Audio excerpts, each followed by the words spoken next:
Hi friends, எல்லாருக்குமே வணக்கம். இன்றைக்கி நாம் ஒரு சூப்பரான ரொமான்டிக் ஸ்டோரி தான் பார்க்க போகிறோம். வாங்க வீடியோக்குள்ளே போகலாம். என்னோடய பெயர் கௌதம். நான் சின்ன கம்பெனியில் வேலை பார்க்குறேன். என்னோடய முழு என்டர்டெயின்மெண்ட்டு என் ஃப்ரெண்ட்ஸ் கூட சேர்ந்து விளையாடுற அந்த ஞாயிற்றுக்கிழமை கிரிக்கெட் மேட்ச் தான். வாரத்தில் 6 நாள் அந்த வேலையோட அலுப்பு, டென்ஷன் எல்லாத்தையும் சண்டே கிரவுண்டில் இறக்கி வச்சுடுவேன். வழக்கம் போல் அந்த ஞாயிற்றுக்கிழமையும் டீம் கூட கிரவுண்டுக்கு கிளம்புனேன். எங்கள் ஏரியா கிரவுண்டு ரொம்ப பிடிக்கும். சுற்றியும் வீடுங்க இருக்குது. ஆனால் விளையாடுறதுக்கு எந்த டிஸ்டர்பன்ஸும் இருக்காது. அன்றைக்கும் அப்படி தான்.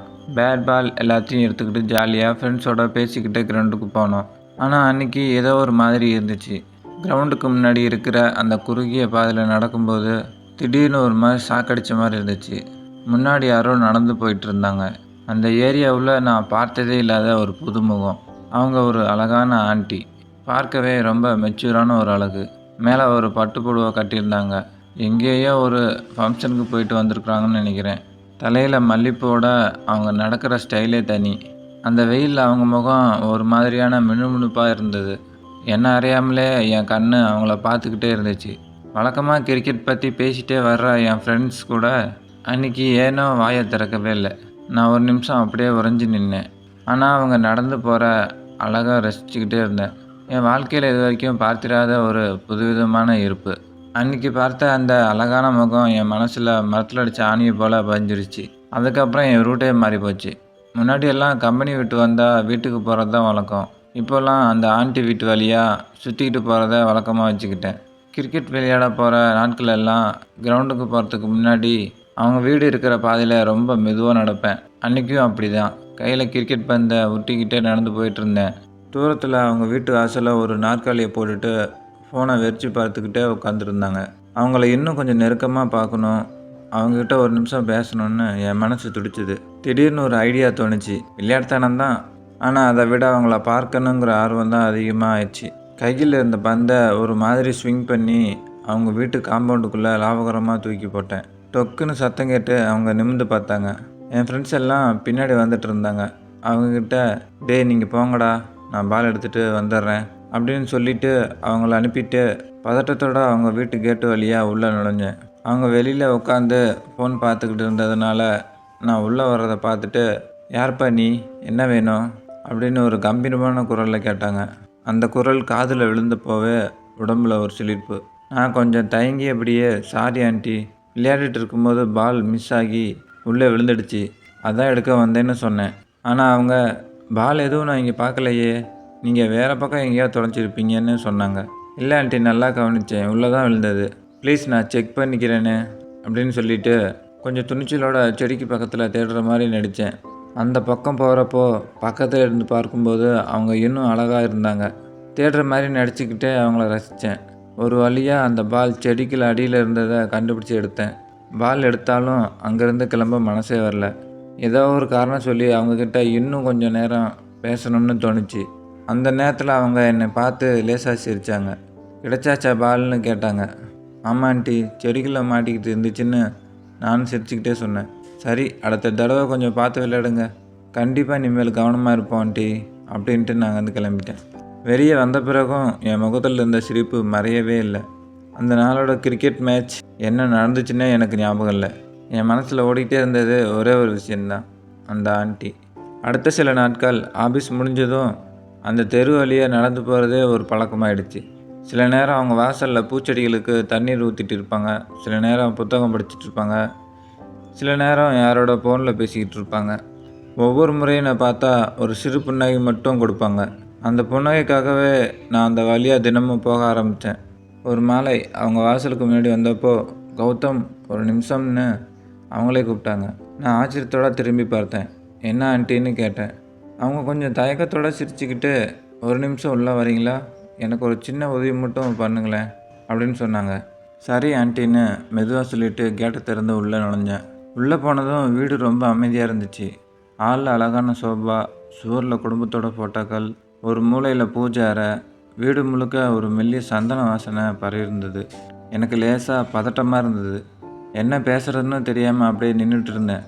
அதை கவனித்த நந்தினி சிரிச்சிட்டு, ஏன் இவ்வளோ டென்ஷனாக இருக்கிறீங்க, ரிலாக்ஸாக இருங்கன்னு சொல்லி உட்காருங்க கௌதம்னு சோபாவை காட்டினாங்க. நானும் மெதுவாக உட்காந்தேன். அவங்க கிச்சனுக்குள்ளே போயிட்டு ஒரு டம்ளர் தண்ணி எடுத்துகிட்டு வந்தாங்க. இந்தாங்க இது முதல்ல குடிங்கன்னு கொடுத்தாங்க. நான் தண்ணீரை வாங்கிட்டு என்ன உதவி ஆண்டின்னு கேட்டேன். அவங்க ஒரு நிமிஷம் அமைதியாக என்னை பார்த்துட்டு, என்னோடய ரூமில் இருக்கிற ஒரு பெட்டி ரொம்ப கனமாக இருக்குது, அதை மேலே இருக்கிற லாஃப்டில் தூக்கி வைக்கணும். நான் தனியாக முயற்சி பண்ணேன், முடியல. அதனால தான் உங்களை கூப்பிட்டேன்னு சொன்னாங்க. இதுக்கு தான் கூப்பிட்டீங்களா? கண்டிப்பாக பண்ணுறேன் ஆண்டின்னு நான் உடனே எழுதுனேன்.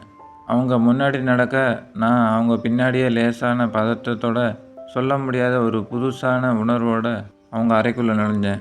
ஆண்டி என்னை ரூமுக்குள்ளே அழைச்சிட்டு போனப்போ ஒரு மூலையில் பெரிய மரப்பெட்டி இருந்தது. கௌதம், இதுதான் ரொம்ப கனமாக இருக்கும், கொஞ்சம் ஹெல்ப் பண்ண முடியுமான்னு கேட்டாங்க. கண்டிப்பான்னு சொல்லிவிட்டு நான் ஒரு பக்கம் பிடித்தேன், அவங்க இன்னொரு பக்கம் பிடிச்சாங்க.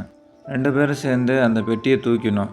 கொஞ்சம் கனமாக இருந்தாலும் மெதுவாக எடுத்து ஹாலில் இருந்த லாஃப்ட் மேலே வைக்க முயற்சி பண்ணோம்.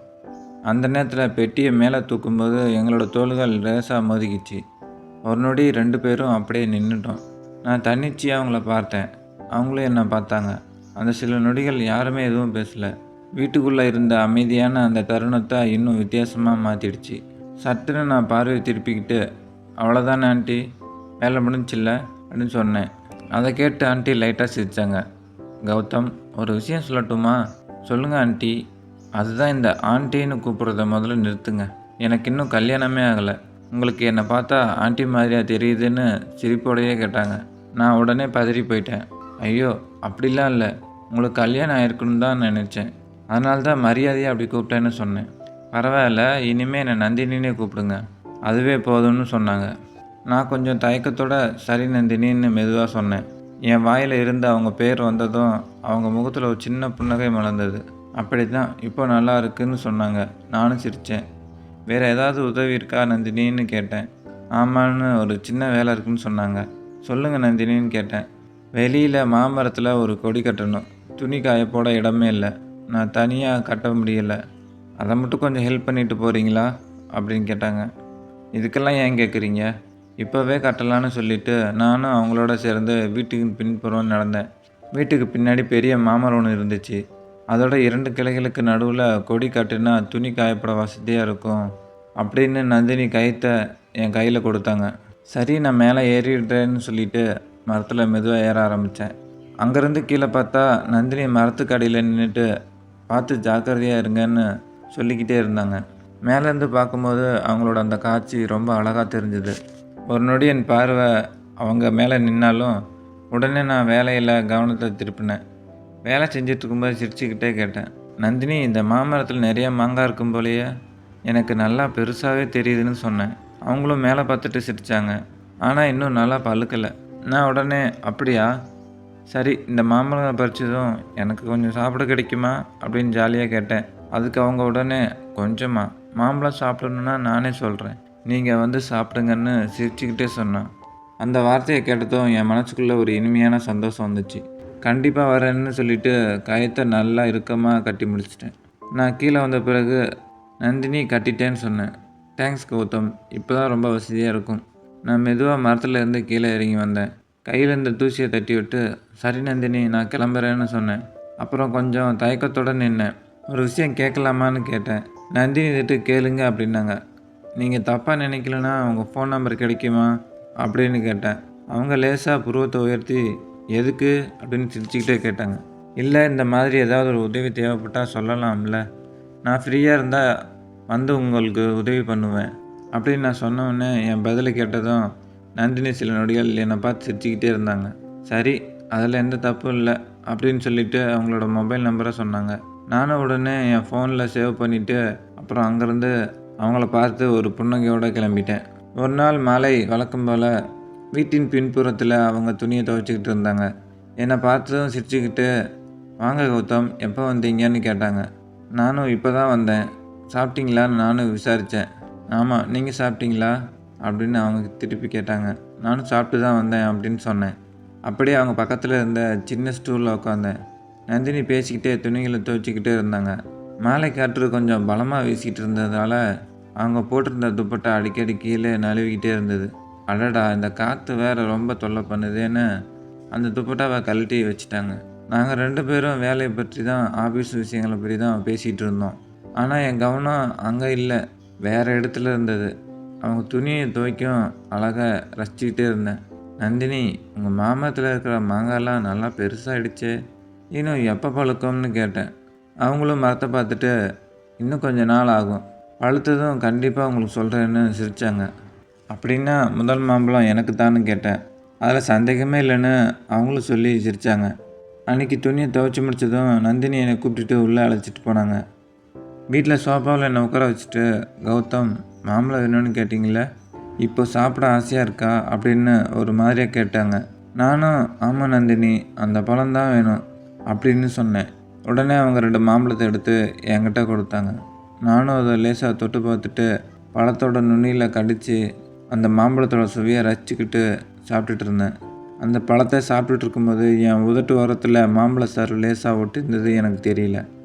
திடீர்னு நந்தினி என் பக்கத்தில் வந்து நின்னாங்க. நான் என்னாச்சுன்னு கேட்டேன். அவள் எதுவுமே பேசாமல் அப்படியே என் உதட்டில் இருந்த அந்த மாம்பழச்சாரை அவளோட உதட்டில் சுவைச்சு எடுத்தா. இதை பார்த்ததும் எனக்குள்ளே ஒரு நிமிஷம் கை காலெல்லாம் அப்படியே நடுங்கி போயிடுச்சு. நந்தினி, என்ன பண்ணுற அப்படின்னு கேட்டேன்.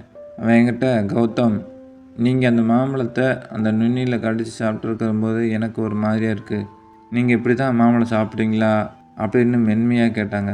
நான் அது அந்த நுண்ணியில் கடித்து தான் அந்த ருசியை நல்லா தெரியும், அதான் அப்படி சாப்பிட்டேன் அப்படின்னு சொல்ல, அவள் உடனே, கௌதம், உங்களுக்கு வேறு மாம்பழம் உள்ளே வச்சுருக்கேன்னு வாங்க போகலான்னு சொல்லி என்னை அவங்க ரூமுக்குள்ளே கூட்டிகிட்டு போனான். அன்றைக்கி அந்த மாம்பழத்தோட ருசியையும் அவளோட அன்பையும் நான் ஆசை தீர சாப்பிட்டேன். அன்றைக்கி எங்களுக்கு இருந்த ஆசையெல்லாம் பகிர்ந்துக்கிட்டோம். அதுக்கப்புறம் ஒருத்தர் நல்லா புரிஞ்சுக்கிட்டோம். நாங்கள் பேசிக்கிட்ட மாதிரியே வீட்டில் சொல்லி அடுத்த ஒரு வாரத்திலேயே ரொம்ப சந்தோஷமாக கல்யாணம் பண்ணிக்கிட்டோம். இப்போ நாங்கள் 2 பேரும் ரொம்ப ஹாப்பியாக இருக்கோம். ஃப்ரெண்ட்ஸ், இந்த கதையை நீங்கள் ரசிச்சிருப்பீங்கன்னு நினைக்கிறேன். ஓகே ஃப்ரெண்ட்ஸ், இன்றைக்கான வீடியோ முடிஞ்சது. வீடியோ பிடிச்சிருந்தால் நம்ம சேனல் மறக்காமல் சப்ஸ்கிரைப் பண்ணிக்கோங்க. வீடியோக்கு ஒரு லைக் போட்டுக்கோங்க. மீண்டும் ஒரு அடுத்த நல்ல வீடியோவில் சந்திப்போம்.